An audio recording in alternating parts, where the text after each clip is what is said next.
So let's talk about something else. We're going to keep segueing into new topics. This one is also got a lot of artists, touring artists especially, Riled up. very riled up, and rightfully so. This is absolute Absolutely. bullshit. By the way, first Mhm. cuss word of the podcast. I'm sorry, but this is absolute BS. Absolutely. There are venues across the world, music venues, A lot. a lot of music venues. I need to get this up on my screen because I guarantee there's a lot of music fans that are going to watch the show and they're not going to be aware of what is happening. And oh my God, guys. Once you are aware, if people okay, if there was like on the news, CNN, it was just announced, there'd be riots everywhere. Mm-hmm. Like imagine. Yep. Anyway, what we're talking about is Merch cuts. yeah. That's right. So, for as long as I've been associated with music, which has not been that long, less than 10 years, or about 10 years, one person that I met along my travels, this guy named Uncle Dallas. It's backwards, I know, but Uncle Dallas. No, it's right on my end, It's but right. probably on It's your. right on her end, but in the OBS, it's not. It's fine though. But anyway, Uncle Dallas was a local musician from the 903 East Texas area. Legendary, iconic, unbelievable dude. Mentored a whole lot of the folks from this area, including Little Texas and Pantera and the Abbott Brothers, and oh Lord, the list goes on and on and on. And one of the first things Uncle Dallas ever said to me when I met him for the first time was, in 1971, I was making $100 a night playing music at a club. And in 2014, or whenever it was that he said this to me, he was still making $100 a night as a musician at a venue in Texas. 40 years difference, and these musicians were still making $100 a head. And Mhm. I haven't been a booking agent in about 6 years or so, 7 years or so. But in 2017, when I was a booking agent, I can tell you that venues would fight me as Mhm. much as they could to not ever pay $100 a head. I Yep. mean, literally, we would have to fight for $100 a head in 2017. And this is the same amount that Uncle Dallas was making in 1971. Yep. I say all of that because that is a fact of life when it comes to a musician in 2024. I imagine y'all are probably making a little bit more, probably 150 a head now would be my guess, if you're lucky.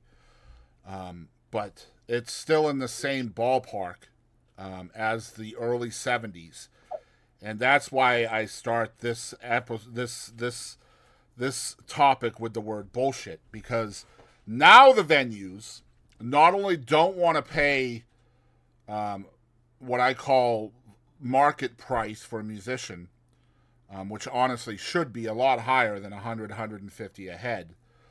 But now, for the artists that for the artists that are successful enough to have their own merch, which is very freaking difficult, by the way. It's a lot of Yep. money to supply your own merch. You wonder Mhm. why a hat is $25 or a shirt is $40 or whatever. It's because that's the only way they can make money off of them.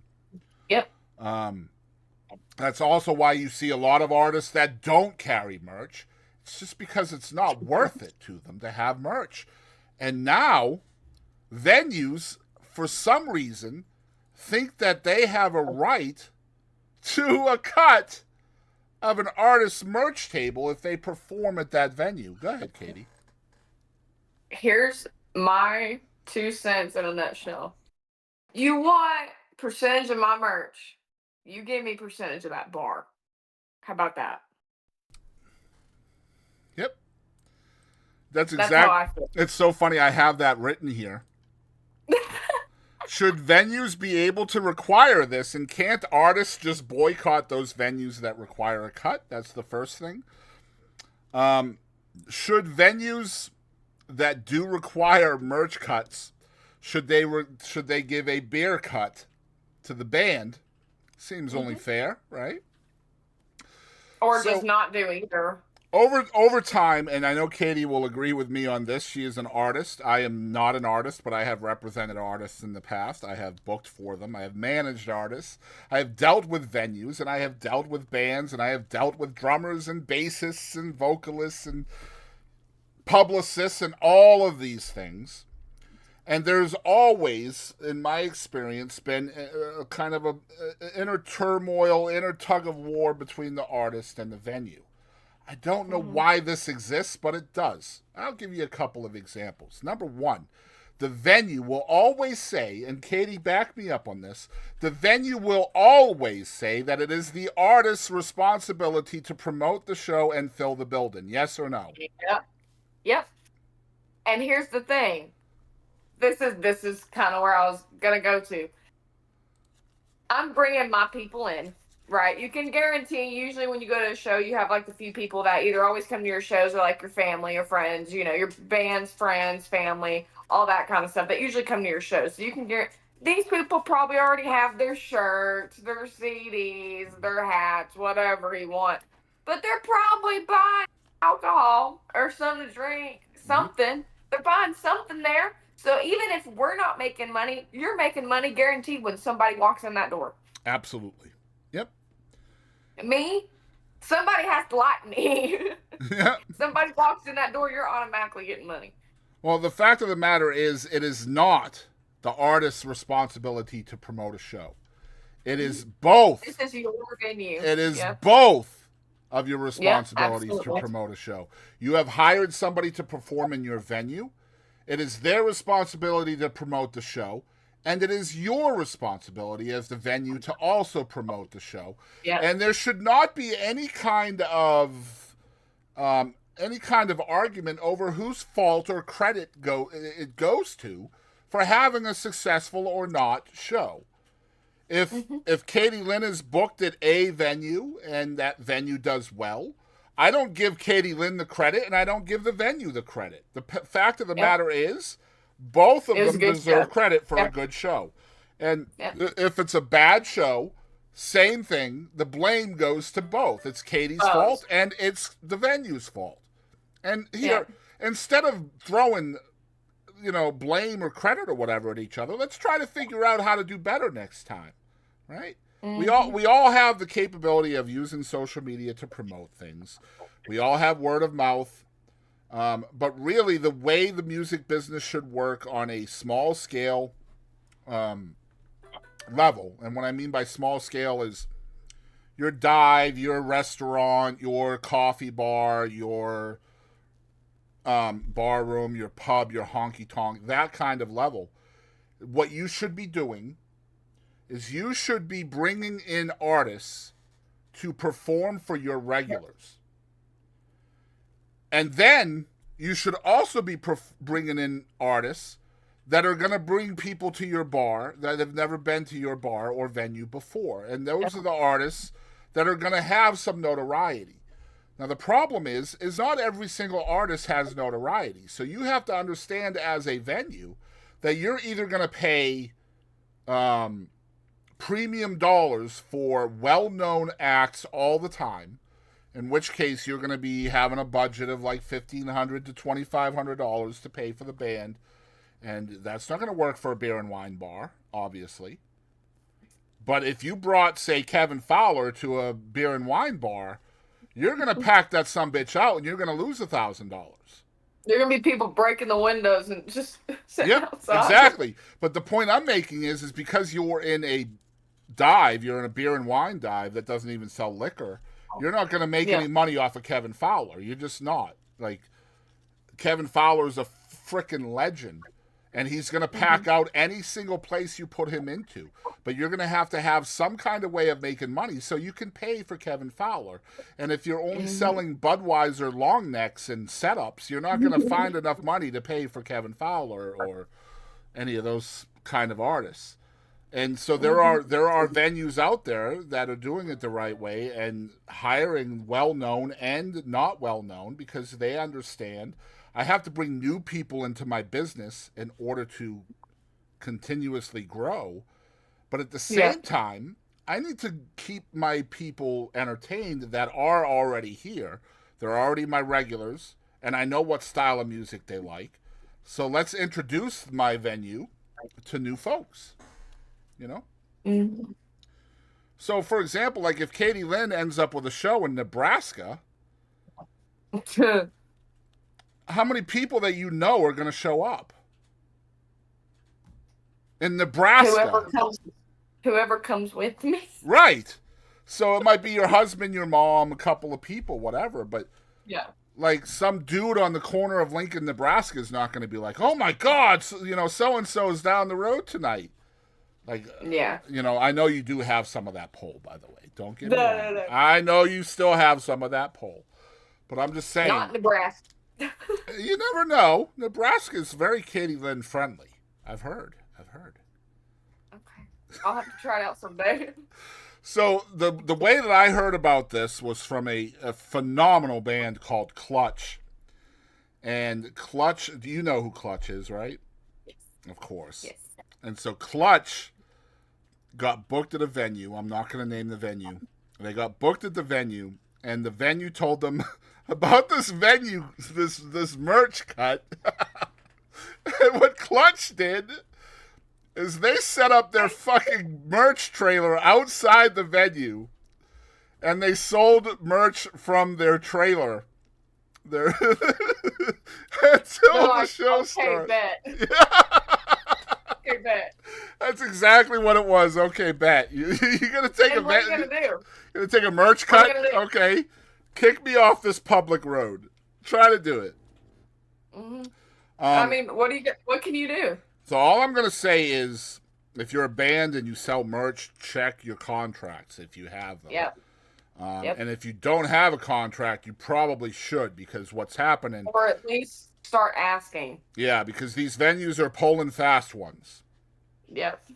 One of my pet peeves is the whole playing for tips. Man, there's venues around here, and they'll probably never see my show, but why? No, just stop this shit. Not okay. Oh, we're looking for an artist to play on Friday night from 8 to 11 for tips. What? Okay, so you're telling me there's going to be a bunch of rich people there, and they're all inclined to tip $20 a piece, right? Absolutely not. Then that's the problem. Right. What they're trying to do is they're trying, and this is typically restaurants. Again, I'm not going to name names, but it's typically a restaurant that will say we need an artist to play for tips. Nah. And then they come in, and the restaurant, I'm here to tell you, I've seen pictures. There's no one there. No. The opposite of that. The place is absolutely packed to the brim of people paying money for food. It's 2024, so like $18 a person now to eat, essentially. Something like that, yeah. So if me and my wife go out to a restaurant, I mean, drinks and food is probably going to be $60 at least. Yep.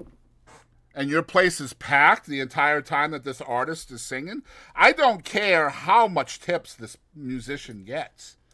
And a lot of people don't tip. I know they don't. Won't. No, you know why? Because they already think that the venue is paying for the frickin' entertainment. Exactly. So their mindset is why should I tip somebody if they're already being, they're already being compensated. Yep. So it doesn't fly for me. Like, the place is packed. Mm-hmm. How are you going to tell me you don't have the money to pay $200 for a solo artist to come in and entertain your peeps? Because like you said, you go in there and you get you a nice dinner, say $40, $50. Mm-hmm. That's at $50. That's 50 times 4 is 200. And that's just that's what, 4 tables. Mm-hmm. You've paid for your artist with four tables. Mm-hmm. Oh, yeah. Pet peeves, man, because I always hear, play for tips, play for what is the word? Exposure. Play for exposure. when we start making like waitresses and like bartenders start working for tips, let me know, and then we might have to And see, talk. that's where the mindset comes from, and that's why it's typically restaurants that are the ones trying to do this, because Mhm. restaurants have had free labor for as long as restaurants have been in existence. You know, I Mhm. only have to pay my waitresses $1 an hour. I mean, this is legal in this country, or whatever it is, $1.50 an hour, and then Yeah. tips is whatever they're gonna make. So the restaurant Mhm. is literally getting free labor, in my opinion. And now they're trying to move that over to the entertainment side of it, and it pisses me off, man. Pisses me off too. It's none of it's fair, and I mean, for I me, it's hope. like, okay, I'll come in and play for tips the first time. We'll sign 2 shows, Mhm. right? We'll sign a contract, 2 shows. I will come in and do yours for for tips, the first show, Mhm. and then the second show I will come in and play, and you pay me 15% of the door or Mhm. whatever the gate is. So, like if a couple spends $100 in drinks and eats, I get $15 of that. Every $100 you make while I'm performing, I get $15. Mhm. Be racking up some money And right so there. and then if the venue scoffs at that shit, then you know what they're trying to do. You know Yep. what their motivation is. They're just trying to get somebody to perform music in their bar for free. Mhm. I say, It's really sad. Really, really sad. and now this whole merch cut thing, man, I don't know. Kind of reminds When me. Go ahead. I was gonna say, I really hope, like with AI, that they find a way to regulate this kind of thing, and maybe even potentially make laws Uh, against that kind of. it's just sad that we're still in this day and age, you know, that musicians and venues still have to fight each other. And it's two Yeah. fifteen an hour, by the way, $2.15 an hour to sling drinks and food. Yeah. Oh, come on in. We have a stage. Play for our frickin' peeps for tips. No. Mm-mm. I'll tell you what. You give me 20% as a tip first, and then we'll talk. Yeah. Absolutely. It would seem to me that the best way to fix this is if you're a musician, you come across a venue that is requiring a merch cut. I would not only tell that venue to um, basically F off, but then I would literally tell every single one of my followers about that venue trying to take my Yeah. money. Yeah. And then, Absolutely. I would warn all my musician friends and everything. Don't go there. because I'm here to tell you right now, I don't care how popular your venue is. I don't care who you are, if you're Billy Bob's or Coachella or whatever venue you are. All of the musicians that you will be blacklisting because of merch cuts will They got a outnumber. lot of money. That's right. That's going to outnumber your following. I don't care how big of a venue you are. And I'll tell When you you can right just pay now, us from the get go. I guarantee you, if Billy Bob started requiring a merch cut, Billy Bob's would get all kinds of bullshit from Hmm. multiple different directions. All right, that's venue merch cuts.